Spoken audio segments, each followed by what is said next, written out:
सरल रेखा के 9वें लेक्चर में आप लोगों का बहुत बहुत स्वागत है। और हम लोगों ने क्वेश्चन नंबर 20 तक हल कर लिया था प्रश्नावली 10 का।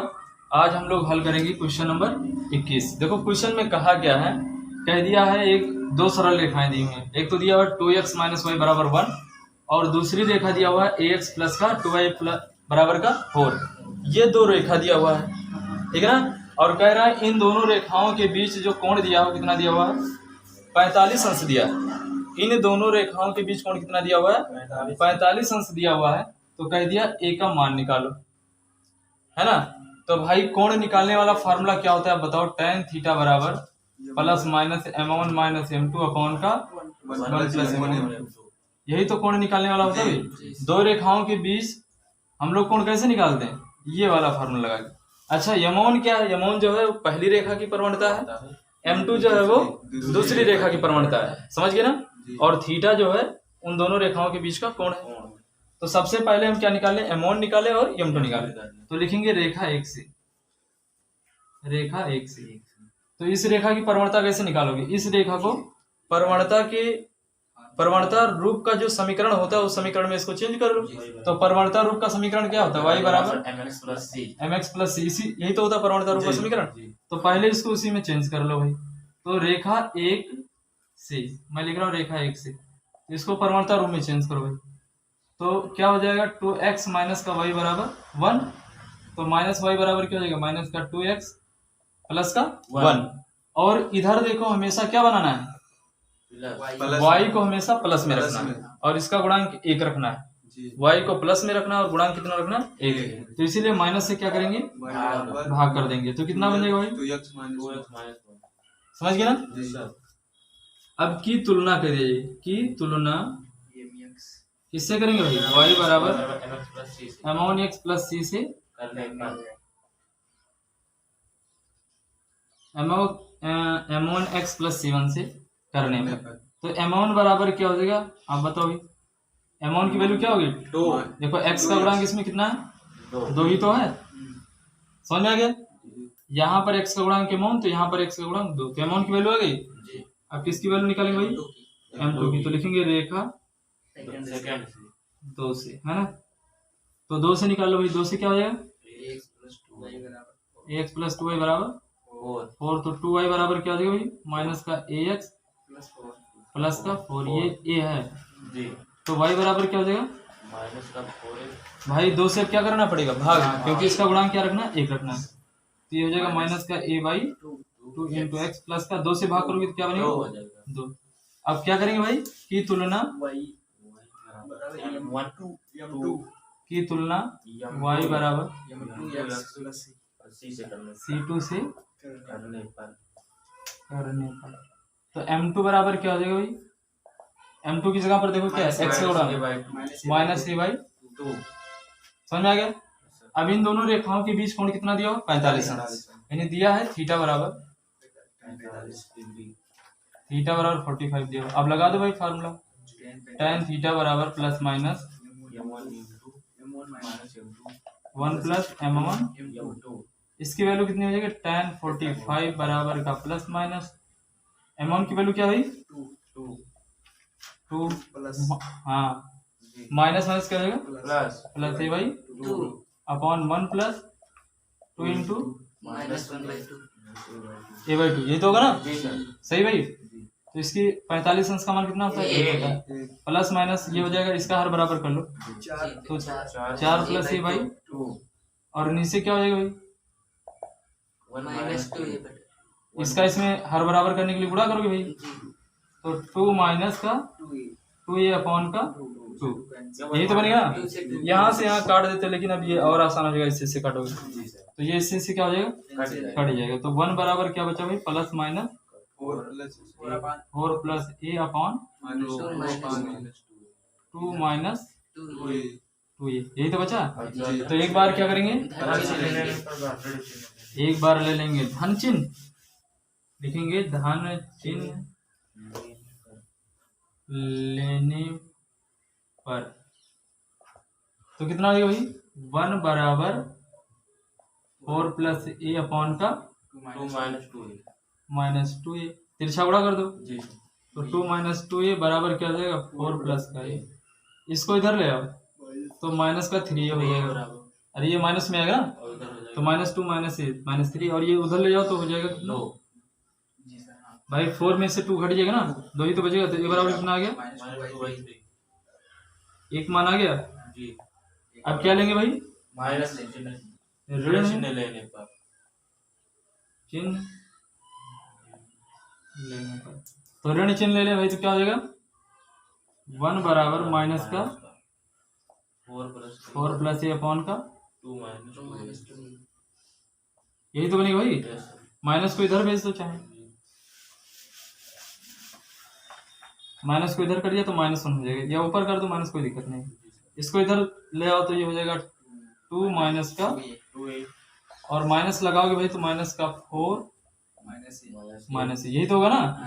अब इसको अगर इधर लाओगे तो प्लस में हो जाएगा तो माइनस का 2a प्लस a बराबर -4 -2 यानी आ जाएगा कितना माइनस का a बराबर -6 तो a बराबर आ गया 6 तो एक ही दो वैल्यू आ गई। क्वेश्चन नंबर 22 दिया हुआ है दो रेखाएं दी हुई एक रेखा ये दिया हुआ दूसरा रेखा ये दिया हुआ और सिद्ध करना है कि दोनों रेखाएं परस्पर क्या है लंबवत है। तो बहुत आसान है इसका प्रवणता निकाल लेंगे। कैसे निकालेंगे y बराबर mx प्लस c वाले से इसकी प्रवणता आप निकाल लीजिए। तो इसकी प्रवणता मान लीजिए क्या आ गया m1 और इसकी प्रवणता मान लीजिए क्या आ गया m2 और दोनों की अगर प्रवणताओं का गुणनफल -1 के बराबर आ गया तो समझ लो सिद्ध हो गया। यही तो होता है ना कि जब दो रेखाएं परस्पर लंबवत होती हैं तो उनके प्रवणताओं का गुणनफल -1 के बराबर होता है। तो आप 22 नंबर क्वेश्चन सॉल्व कर सकते हैं है ना। तो आते हैं क्वेश्चन नंबर 23 पे।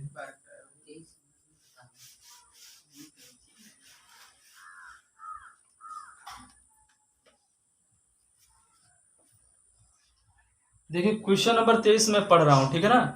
क्वेश्चन क्या रहा है एक रेखा की ढाल दूसरी रेखा की ढाल की 2 गुना है यानी दो रेखाएं हमारे पास मान लीजिए दो रेखाएं हैं।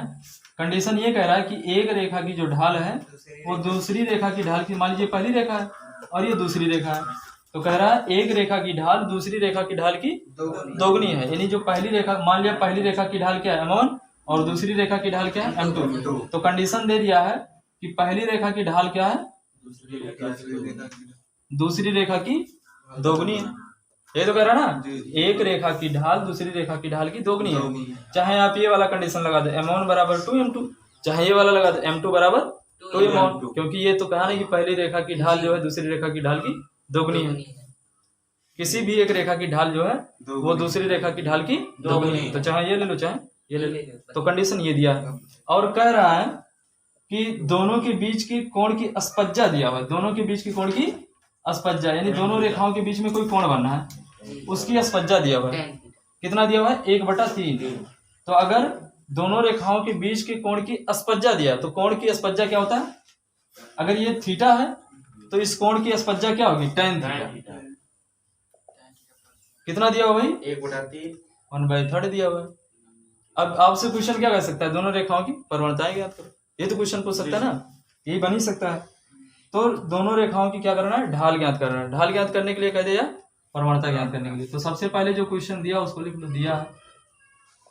अब आप लिखना है इसे पहली रेखा की ढाल दूसरी रेखा की ढाल की दोगुनी है अतः m1 बराबर लिख लेना माना पहली रेखा की ढाल m1 है तथा दूसरी रेखा की ढाल m2 है तब ऐसे लिख देना ठीक है ना।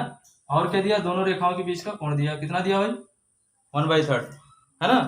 अब निकालना क्या है m1 और m2 की वैल्यू निकालनी। तो फार्मूला क्या होता है भाई tan थीटा बराबर plus minus m1 minus m2 upon 1 plus m1 इसकी वैल्यू रखो भाई 1/3 बराबर क्या हो जाएगा प्लस माइनस m1 की वैल्यू क्या होगी भाई 2m2 तो लिख दो 2m2 माइनस m1 की वैल्यू क्या हो जाएगी m2 की वैल्यू m2 ही रहने दो 1 प्लस 2m2 गुणे m2 तो 1/3 बराबर क्या हो जाएगा प्लस माइनस m2 अपॉन का क्या बचेगा भाई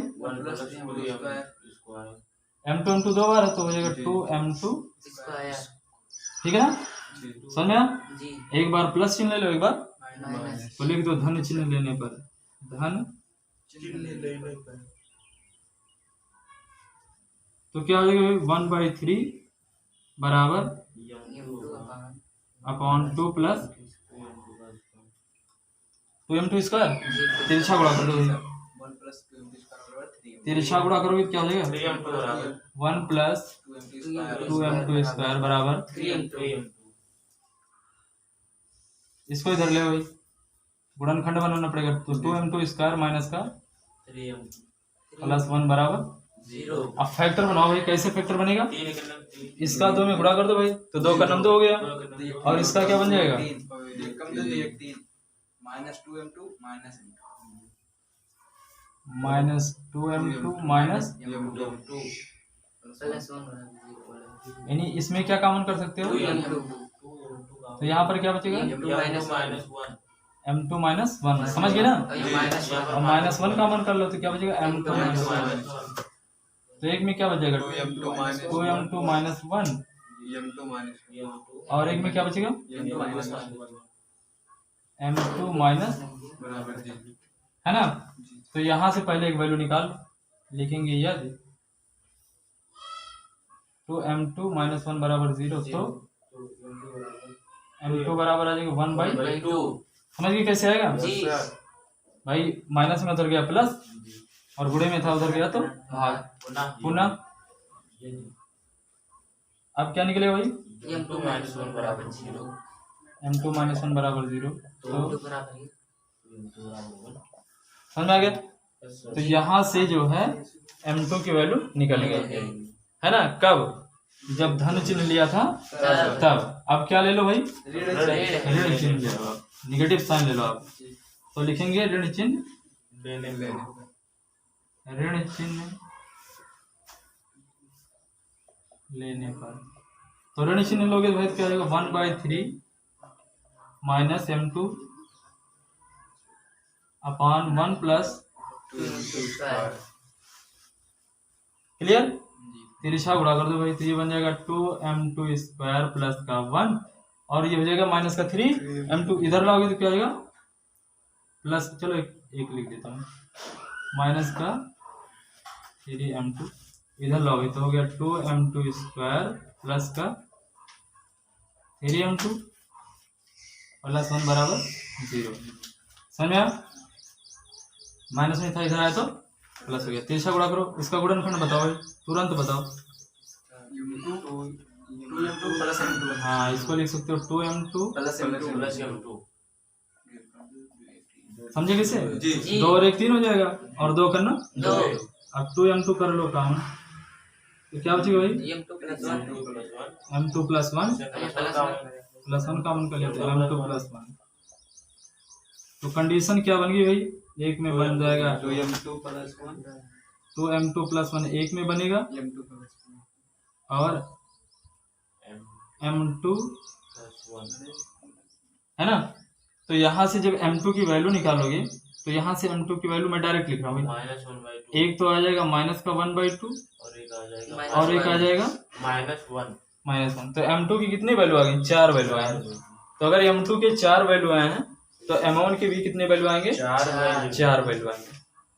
अगर m2 की 4 वैल्यू आई है, तो m1 की भी कितनी वैल्यू आएंगे? 4 वैल्यू। अब उन चारों वैल्यूओं पर m1 की वैल्यू निकालोगे, तो चारों पर m1 की वैल्यू निकालना भी, तो चूंकि लिखेंगे इसे, चूंकि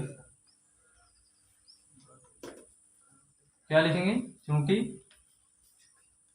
क्या लिखेंगे भाई? m1 बराबर क्या है? 2m2 है, तो लिखेंगे जब m2 बराबर, पहले किस पर निकाल दे 1/2, तब m1 की वैल्यू क्या हो जाएगी भाई? इसमें m2 की जगह पर 1/2 रखोगे, तो 2 × 1/2 है ना जी, तो 1 पे निकल गया जी। लिखेंगे m2 बराबर, अब कितना रख दे भाई 1, तब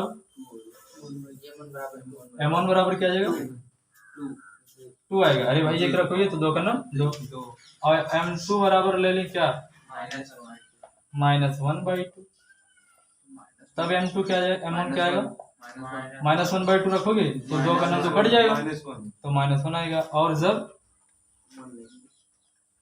m2 बराबर क्या ले ले भाई, माइनस -1, तब m1 बराबर क्या आएगा, इसकी जगह पर रख दो तो -1 बनेगा। तो इतनी वैल्यूज आएंगी अमाउंट की। क्लियर, 4 वैल्यू आएंगी। तो एक तो ये आंसर दिया होगा, एक ये दिया होगा, एक ये दिया होगा। और क्वेश्चन नंबर 24 दिया हुआ है, रेखा x1 और y1 और hk से जाती है। अगर इस रेखा की से जाती है, यदि रेखा की ढाल दिया है, यदि रेखा की ढाल क्या दिया भाई, यदि रेखा की ढाल यम है, तो सिद्ध क्या करना है, के माइनस y1 बराबर k माइनस y1 बराबर यम ब्रैकेट में h minus x1, m bracket में x minus h minus x1। h minus x1। देखिए क्वेश्चन नंबर 24 दिया हुआ है, क्या कह रहा है, कह रहा है कि एक कोई रेखा है, एक कोई रेखा है जो बिंदु इतना और इतना से होकर जाती है। एक कोई रेखा है जो बिंदु इससे और इससे होकर जाती है, और कह रहा है यदि उस रेखा की ढाल यम हो तो सिद्ध करना है कि k माइनस y1 बराबर यम h माइनस x1 होगा। ये हमको सिद्ध करना है। कंडीशन ये दे रखा है और इस कंडीशन से ये लाना है। समझ में आया प्रश्न जी। एक कोई रेखा है, उस रेखा पर दो बिंदु है, एक बिंदु तो ये है और एक बिंदु ये है, और उसकी प्रवणता दे रखा है। तो अगर रेखा पर एक बिंदु पता हो, रेखा पर एक बिंदु पता हो और उस रेखा की प्रवणता पता हो, तो रेखा का समीकरण क्या होता है, लिखेंगे यदि रेखा की प्रवणता m हो तथा यह बिंदु x1, y1 से होकर जाए, तब रेखा का समीकरण ये निकाल चुके हैं। क्या होता है भाई, तो फार्मूला बना दिए थे भाई, y माइनस। अगर इसको कैसे आता है ये जानना है तो उसका डेरिवेशन हम करवा चुके हैं पहले। डेरिवेशन करवाए इसका ना, आप वहां से उसको देख सकते हैं, निकाल सकते हैं ग्राफ बना के इसका, x माइनस x1 ये तो होता है ना, समझ में आया जी। अब देखिए ये रेखा जो है वो इस बिंदु से भी तो होकर जाती है, तो इसका मतलब इस बिंदु से होकर जा रहा है। देखिए रेखा बना कैसे होगा, रेखा इसे तो बना होगा। रेखा बनता कैसे, जब कोई अचर चलता है इस पर, मान लीजिए वो अचर कौन सा, एक्स वाई ऐसे चलते जा रहा है, चलते जा रहा है, चलते जा रहा है, चलते जा रहा है, और इसी पर दो बिंदु है, एक तो x1, y1 है और दूसरा कौन सा है h, इस रेखा पर दो बिंदु है। तो इसका मतलब ये एक्स वाई जो है चलते जा रहा है, चलते जा रहा है, चलते जा रहा है, चलते जा रहा है, चलते जा रहा है। अब जब एक्स वाई यहाँ पहुंचेगा तो इसका मतलब एक्स की जगह पर क्या हो जाएगा एच, और वाई की जगह पर क्या हो जाएगा के, है ना। तो ये रेखा अगर जो है, क्योंकि बिंदु एच के दिए गए रेखा पर स्थित है, तब कंडीशन क्या बनेगी भाई, y की जगह पर क्या लिखेंगे भाई, k जी। और माइनस y1, m और x की जगह पर क्या लिखेंगे, माइनस x1। क्लियर, यही चीज हमें क्या करना था।